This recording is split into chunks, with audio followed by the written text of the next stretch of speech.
우리를 위해 고난 당하신 우리 주 예수님의 평화가 시간 함께 말씀에 빛 앞에 서시는 여러분 모두에게 충만하시기를 주님의 이름으로 축원합니다.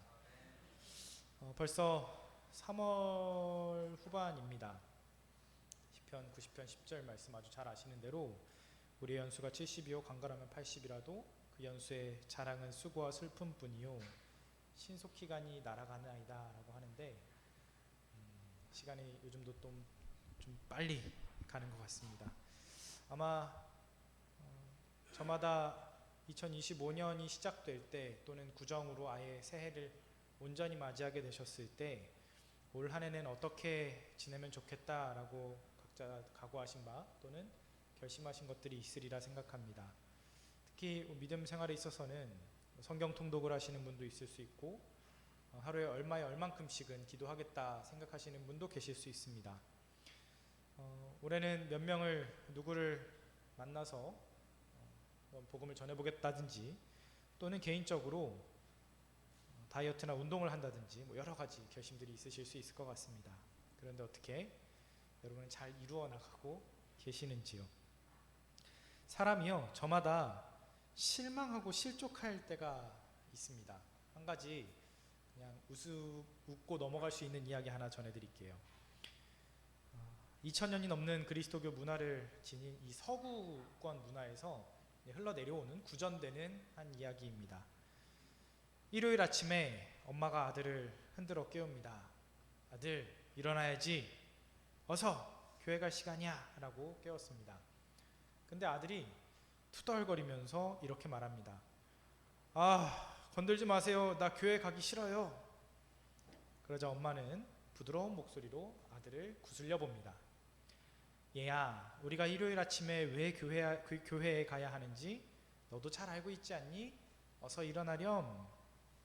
하지만 아들은 여전히 침대 속에 파묻혀서 이불을 끌어당기면서 이렇게 말합니다. 꼭 가야 되나요? 난 교회 별로 가고 싶지도 않고 교인들도 나를 별로 좋아하는 것 같지 않단 말이에요. 그러자 엄마가 단호하게 말했다고 합니다. 아들아, 네가 꼭 일요일에 교회에 가야 되는 이유가 두 가지 있다. 첫째, 너는 45살의 성인이고 두 번째, 너는 담임 목사기 때문이야 라는 말입니다. 실제로 이제 많이 전해져 내려오는 우스갯소리입니다. 특정 누군가 이야기라기보다 2000년 동안 전해져 내려오는 이야기라고 하니 어쩌면 심지어 담임 목사라고 하는 정말 교회에 온전히 계셔야 되는 분들조차도 때로는 실족할 수 있고 때로는 실망할 수 있고 누군가에 의해서 마음이 울적해질 수도 있다는 그런 우스갯소리 같은 이야기입니다. 실제로 그렇습니다. 나이를 먹거나 세상에서 일정한 지위 이상에 올라가거나 또는 어느 정도 경력이 쌓이고 여러 가지로 기술이 생긴다 하여도 사람이 어떤 순간에 자기 자신에 대하여서 실망하고 실족하는 경우는 누구에게나 있기 마련입니다. 앞서 말씀드린 것처럼 새해를 시작할 때 세운 계획을 가지고 그걸 이루지 못하는 나 자신을 보면서 가령 예를 들어 저 같은 경우는 다이어트를 못하는 제 자신을 보면서 또 실패구나 한 걸 수도 있고 또는 우리가 신앙생활을 함에 있어서 꾸준히 하지 못하는 것에 대한 스스로 질책일 수도 있겠습니다. 그렇지 않으면 남들에게 인정받지 못할 때 내 마음이 내 진심이 다른 사람에게 온전히 전달되지 못할 때 느끼는 것들도 있을 것이죠. 그런데 그 누구라도 한평생 동안 꺾이지 않는 흔들리지 않는 각오와 결심을 실행해 나가는 사람이 만약 있다라고 하면 그건 정말 얼마나 대단한 일일까 하는 것입니다. 아주 직접적으로 말하자면요, 성경에 꺾이지 않는 마음, 중꺾마라고 옛날에 잠깐 유행했던 말 있잖아요. 정말 꺾이지 않는 마음을 가지고 평생을 다하여서 실족하지 않는 믿음이 있었는가 라고 한다면 저는 성경에서 세례 요한이라는 사람이 그런 사람이 아니었나 생각합니다. 이 세례 요한은요, 한평생 동안 자기 육신의 소욕과 욕망을 거스르며 살았는데 한치의 흔들림도 없고 한치의 거침도 없었습니다. 세례 요한은 일찍이 의식주가 없어서 생존 자체가 불가능하다시피 한 그런 광야로 나가서 낙타 털옷을 입고 허리에 가죽띠를 띄우고 또 메뚜기와 석청으로 음식을 삼았다라고 성경은 증언하는데요. 이게 구체적으로 무슨 의미이냐 하면 낙타 털옷을 입었다는 건 광야에서 그 광야를 횡단하다가 길 위에서 죽은 낙타의 가죽을 벗겨서 그 가공되지 않은 채 입은 옷을 말하는 것이고요. 메뚜기와 석청을 먹었다라고 하는 것은 생존을 위해서 가장 최소한의 것만을 먹었다라는 것을 말합니다. 그러니까 아주 비참하고 볼품없는 행세에게 아주 극단적인 유형이라고 보시면 됩니다.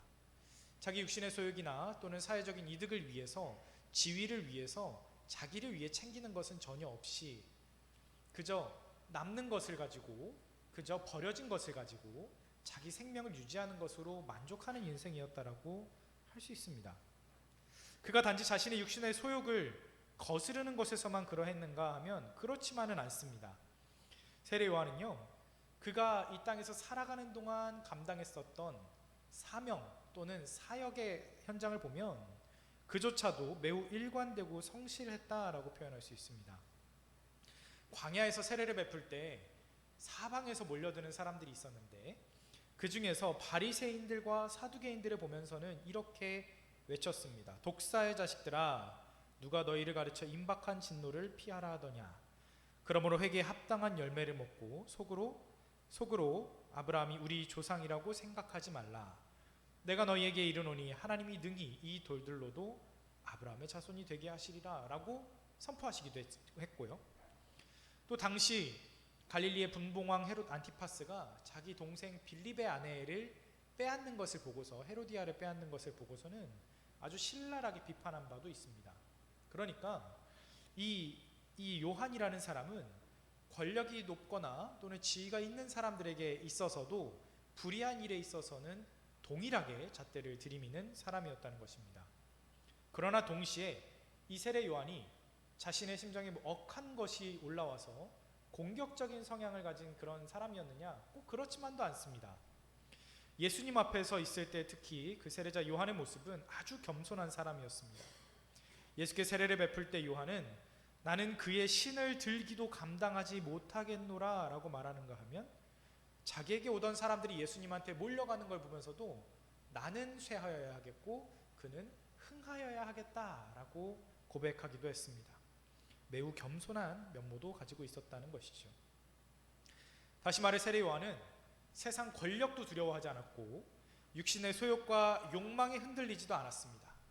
그야말로 광야에 외치는 자의 소리로서 진실하게 하나님의 뜻을 구하는 인생이었다라고 말씀드릴 수 있습니다. 하지만 그런 세례 요한도요, 딱 한 번 흔들리는 모습이 있었습니다. 그게 어디였냐면 바로 오늘 우리가 읽은 이 마태복음 11장에서의 본문입니다. 이때 상황으로 말씀드릴 것 같으면 앞서 언급한 것과 같이 세례 요한이 헤롯 안티파스라고 하는 당시 갈릴리 분봉왕에게 그 동생의 아내를 빼앗은 일을 가지고 신랄하게 비판한 것으로 인하여 옥에 갇힌 상태였습니다. 그런 그가 예수님한테 제자들을 보내어서 묻는 것이죠. 뭐라고 물었냐 하면 3절에 나와 있습니다. 오실 그이가 당신이 오니까 우리가 다른 일을 기다리오리이까 라고 하는 것입니다. 그 누구보다 천국의 도래를 먼저 알았고 세상 권력과 화려함에 오염되지 않은 순결한 메시지의 선포자 세례 요한이었지만 그 역시도 인간적인 면모가 있는 것이죠. 사실 이 인간적인 면모가 드러나는 극단적인 예는 예수님에게서도 있습니다. 그 어떤 순간에도 흔들리지 아니하는 듯한 모습을 가지고 있었지만 예수님 역시도 여러분 잘 아시다시피 겟세마네 동산 위에서 하나님께 간구하시죠. 내 아버지여, 만일 할 만하시거든 이 잔을 내게서 지나가게 하옵소서라고 흔들리신 바 있는 것처럼요.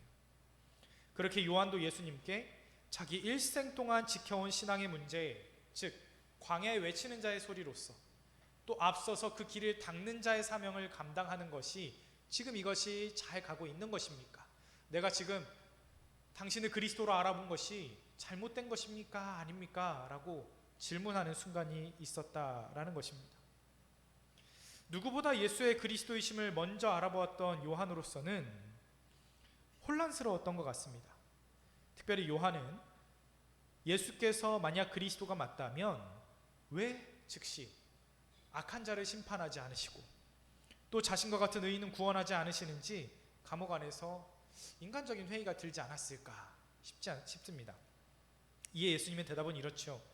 맹인이 보며 못 걷는 사람이 걸으며 나병 환자가 깨끗함을 받으며 못 듣는 자가 들으며 죽은 자가 살아나며 가난한 자에게 복음이 전파된다 하라.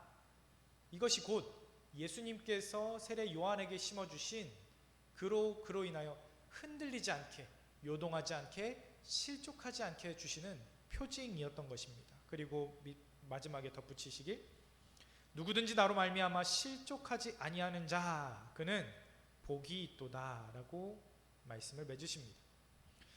예수님께서는 요한에게 그리스도께서 오셨을 때 어떤 일이 있을 것인지 증언한 성경의 예언들을 말씀하십니다. 사실 당시 사람들의 인식 속에서 그리스도라고 하는 존재는 예수님이 말씀하시는 것과는 거리가 있었습니다. 당시 사람들은 저마다 이 그리스도에 대하여, 메시아에 대하여 자기들의 욕심과 기대, 상황적인 특징을 마음껏 투영시킨 상태였죠.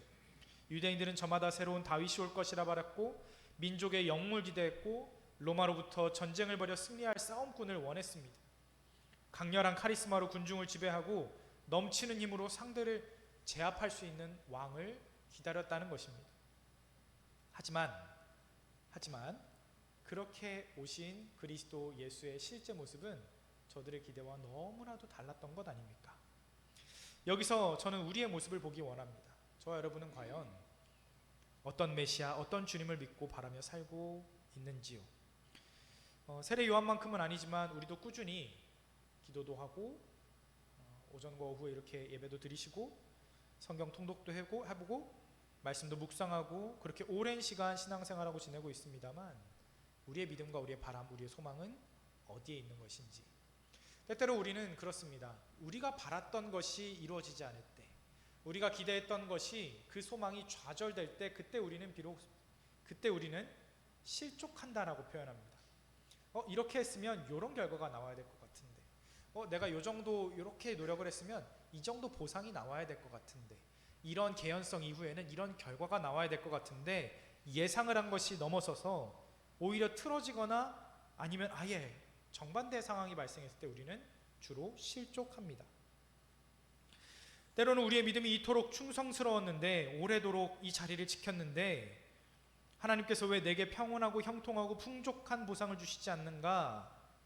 그렇게 우리는 실족할 때도 있습니다. 예상치 못한 재난을 만나거나 또는 질병에 걸리거나 또는 사랑하는 이와 이별하게 되는 일을 겪을 때 특히나 더 그렇습니다.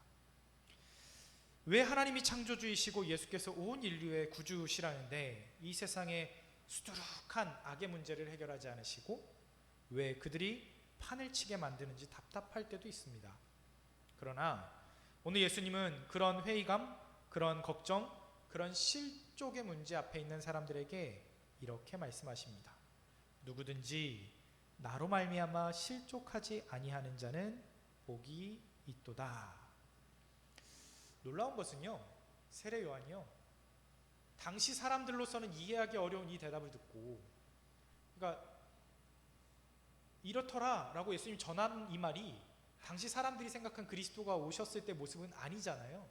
그런데 놀라운 것은 세례 요한은 이 말씀을 그 믿음의 대상으로 여기고 이제 더 이상 예수님한테 그 실족함을 표현하거나 또는 그 모습이 요동하거나 그 모습이 흔들리는 모습을 보이지 않습니다.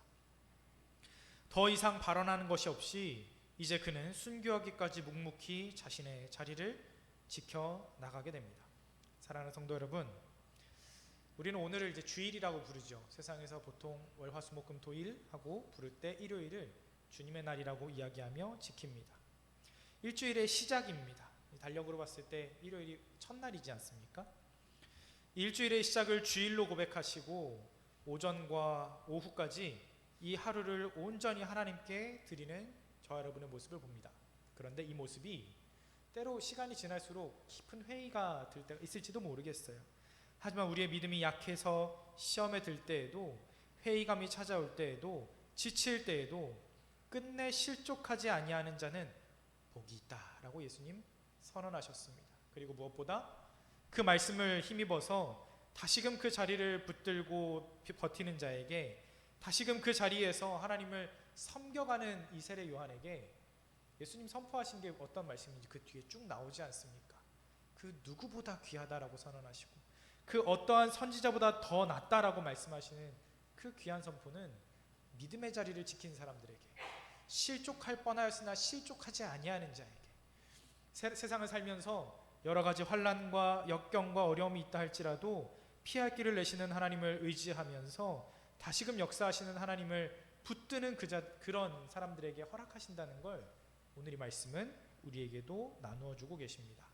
사랑하는 성도 여러분, 바라고 원하기는 이번 한 주를 이제 다시 시작해서 살아가는 저와 여러분의 시간들 가운데 혹시나 원치 않는 일이 발생하거나 혹시나 어려운 일이 발생한다 할지라도 또는 우리의 삶이 지난날 살아온 날에 비해서 앞으로의 이뤄질 일들이 우리 예상과 다르다 하여서 너무나 실족하여 넘어지지는 않으셨으면 좋겠습니다.